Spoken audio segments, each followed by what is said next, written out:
Hello guys and welcome back to Business Made Simple. I'm Ryan, and if you're new to this channel was made to help with sustainability and the growth of businesses. Now today my first subject of speaking is going to be about sales.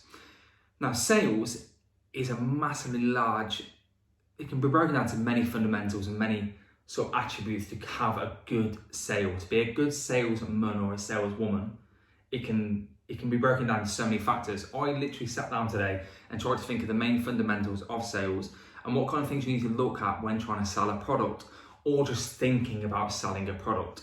I labelled them down into a various variety of different sets, different elements to a sale and different types of selling as well. Because not every sale you provide to a customer or every time you speak to a customer and try to sell them something is going to be the same. Every situation you're going to be in is very, very different. Now, initially, it all starts with the product. So when you particularly create a product or you have a product you're looking to sell, you need to know that particular product, inside and out. You need to know everything about that product, what's good about the product, and you also need to know what's bad about that product as well, but not touching on points when you have a conversation with a customer, but you need to know what is bad and good about that product. That product needs to be foolproof. That product needs to provide a service. That product needs to literally help someone's life. If you're selling something, you need to be confident in that product.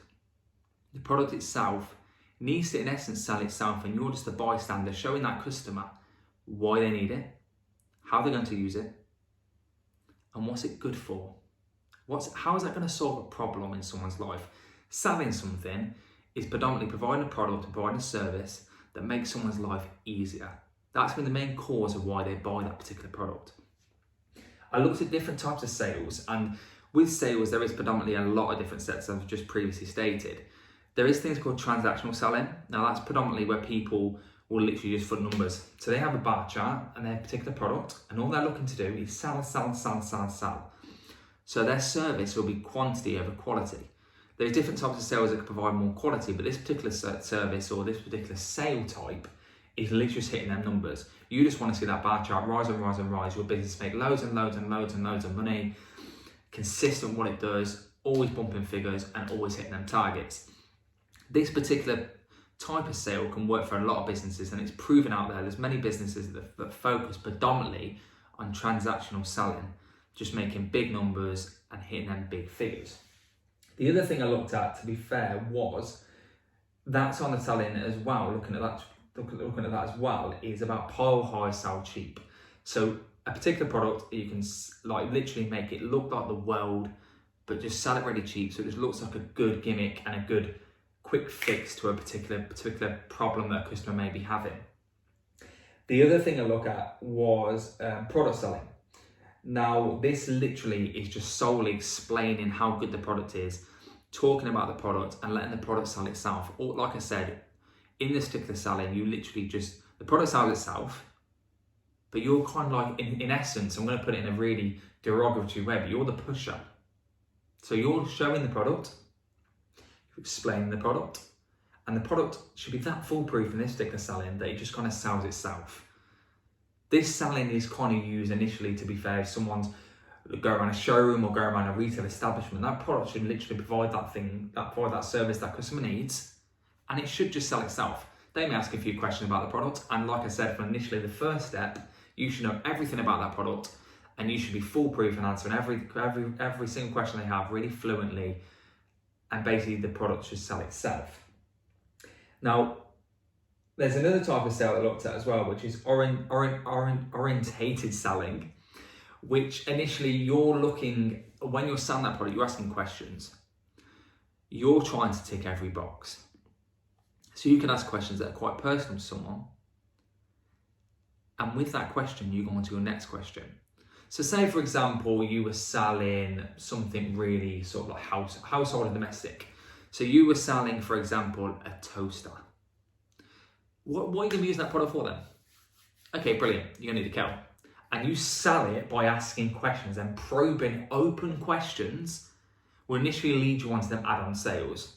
This type of selling is very common around all sort of retail establishments and different types of establishments where they're looking to get an add-on or an upsell. I looked at insight selling as well. This I wrote it all down earlier. An insight selling. This literally is where initially there's 3 steps. I call it the CCR. So what you do is you connect with the customer first. So you build a solid relationship, you emphasize with that customer, and you build that ground to work on. You literally sit with the customer and build a relationship first. Initially, in my opinion, building a relationship with the customer is the best way to sell something. If you build a solid and amazing foundation of a relationship with the customer, they're going to trust you. Now, trust in selling is huge. If a customer trusts you and trusts what you're saying about that particular product, you can sell them. You can sell to them. If they don't trust you on any part of your sale process, you've kind of lost it. So halfway through the sale, if a customer or a particular person thinks, don't trust this guy, closing the sale at the end will be virtually impossible. You need to keep that trust factor incredibly high throughout your sales process. It comes down from the connection process. This should kind of flow really. Once you connect with the customer, you have that amazing relationship with the customer. The convince element of convincing them to buy it, the trust factor comes into effect, and the convince just rolls. They trust you. Convince them shouldn't be that high. If you follow this process, convince them shouldn't be that high. So you already connect them, you've already built a solid relationship with them. So it shouldn't be that difficult. And then it comes from the convincing and the connection to result and close. So if your trust factor is going all the way through and it's brilliant, the result and close shouldn't be that difficult. See how this kind of goes together.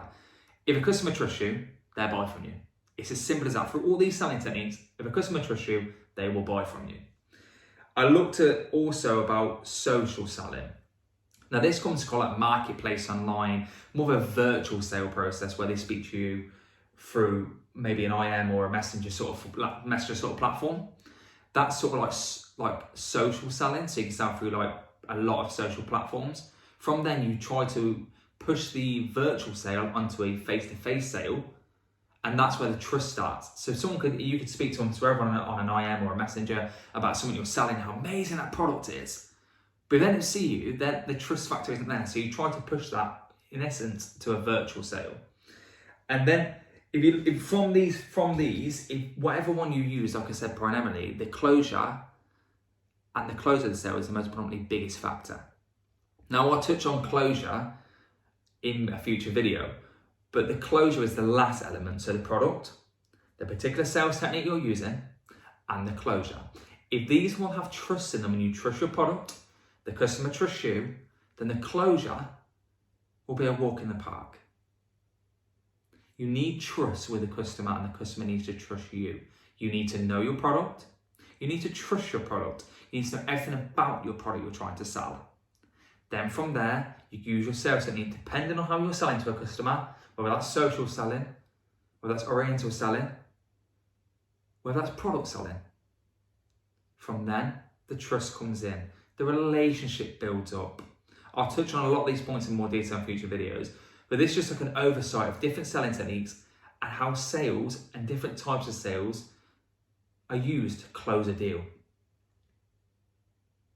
Think about that for a second. You build a relationship with the customer, you know your product, you're building, you close. If you miss any of these key elements, the sale will be void.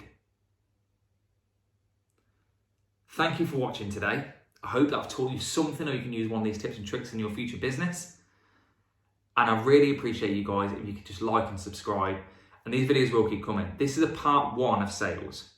I'll go into a lot of things I explained in more detail in future videos. Please keep tuned. Thank you so much for your support already in my first video. I really appreciate you guys. Comment below, contact me on my social media channels, which are labeled here.